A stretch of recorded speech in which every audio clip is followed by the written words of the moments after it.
Bondok egiten du klap. Nik ezin dut. Zanda historiako klap. Hartu eta klap. Lehenik eta behin nola sentitzen zaizteo? Bitxi. Piskat ez dakit pasatua dela kontziente, baina ala ere kontent egindakoaz. Bai, berdin, uste dut biziki kontent, biziki ezagit. Alai, ajo. Orain be ospatzeko gogoarekin egiazki. Deus berririk ez hori oso pozik, prozesu guztiarekin eta gaurko egunarekin ere, eta orain lasaiago.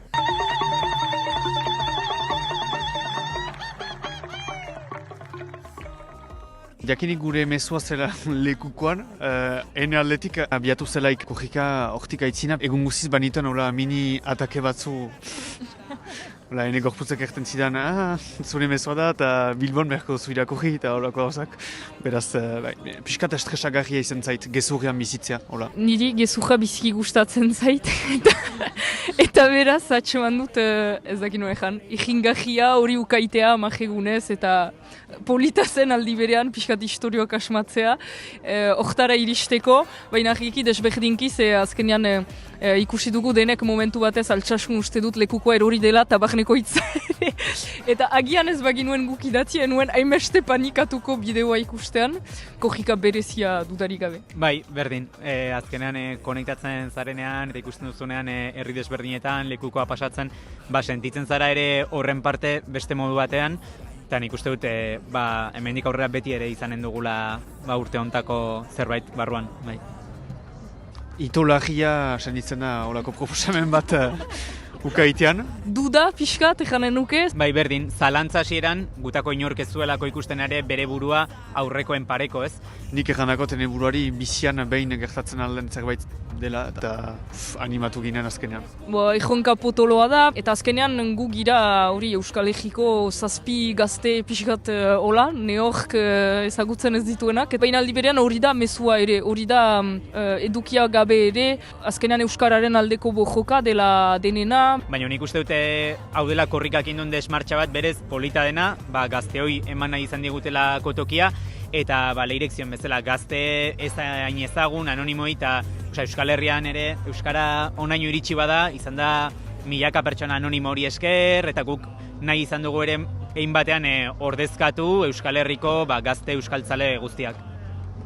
Ustez guk baino gehiago mezuak errepresentatzen du Euskal Herriko kolektibotasuna edo aipatzen zinuen sare kolektibo hori, eta mezuak baino gehiago oino korrikak berak errepresentatzen du kolektibotasun hori, eta gu jingira pixka bat kolektibotasun horren nola egan idazkera bat edo egitera, azken finean. Mezua bada eta bada berez uste dut osatzen ginuen irudia, zazpi gira, zazpi pertsona desberdin, realitateak desberdinak dira bai lujaldetasunagatik, bai familia inguruneengatik, bai iritzi politikoengatik. Nik uste irudia bera hola zen, eta mezua hola baizik etzen izaiten ahal, taldea hola osatua zelako, eta bada berezko zerbait ustez representazio horretan, gure talde osaketa horretan. Guk azkenean mezua nahi genuen korrikaren filosofiarekin batera joatea.